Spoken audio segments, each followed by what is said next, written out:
সন্তানের জন্য সবচেয়ে দামি এবং গুরুত্বপূর্ণ উপহার দিতে চান, তাহলে তার বাবা এবং মায়ের মধ্যে ভালো সম্পর্ক উপহার দিন। একজন সন্তানের জন্য সবথেকে দামি উপহার হলো তার বাবা মায়ের মধ্যে ভালো সম্পর্ক। সন্তানকে যত দামি কিছুই না দিন কেন, সেগুলো তার মনে থাকবে না।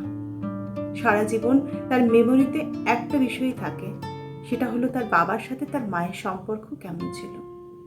সেখান থেকেই সন্তানের আসল শিক্ষা। আমাদের সমাজে সবথেকে অবহেলিত বিষয় হলো দাম্পত্য সম্পর্কের মধ্যে ভালোবাসার উপস্থিতি। আমরা সন্তানের জন্য জীবন উৎসর্গ করে ফেলি। সব সময় নিজেকে প্রমাণ করার চেষ্টা করি যে আমরা সন্তান অন্তঃপ্রাণ। বিশ্বাস করুন, সন্তান সেটা যতটা না চায় তার থেকে বেশি চায় মা বাবাকে সুখী দেখতে। একটা সম্পর্ককে মজবুত করতে কমপক্ষে 3টে বিষয় ভীষণ জরুরি। 1. Friendship and understanding. 2. প্যাশন। আর 3 হলো কমিটমেন্ট। যে সম্পর্কে ওপরে দুটো থাকে না, অর্থাৎ শুধুই কমিটমেন্টের জন্য দুটো সম্পর্ক টিকে আছে, সেই সম্পর্ককে বলে এমটি লাভ। আমাদের বেশিরভাগ দাম্পত্যই একসঙ্গে পথ চলতে চলতে ভালোবাসা শূন্য হয়ে পড়ে। যেখানে ভালোবাসা নেই সেখানে আমরা সন্তানকে সব দীক্ষা দিতে পারছি, সব শিক্ষা দিতে পারছি, কিন্তু ভালোবাসতে শেখাতে পারছি না।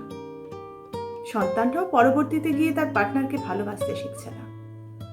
যে কোনো সম্পর্কে বোঝাপড়া এবং বন্ধুত্বটা ভীষণ জরুরি। জানি এসব বলা যত সহজ, করা ততটা সহজ নয়। আমার অভিজ্ঞতা বলে আমাদের দেশে শতকরা 10 থেকে 20 ভাগ সম্পর্ক হয়তো যৌক্তিক কারণে নষ্ট হয় বা ভেঙে যায়, কিন্তু বাকি 80% সম্পর্ক ভাঙে একে অপরের প্রতি অবহেলায়। তাই উপেক্ষা বা অবহেলা দুটোই করা বন্ধ করা খুব দরকার।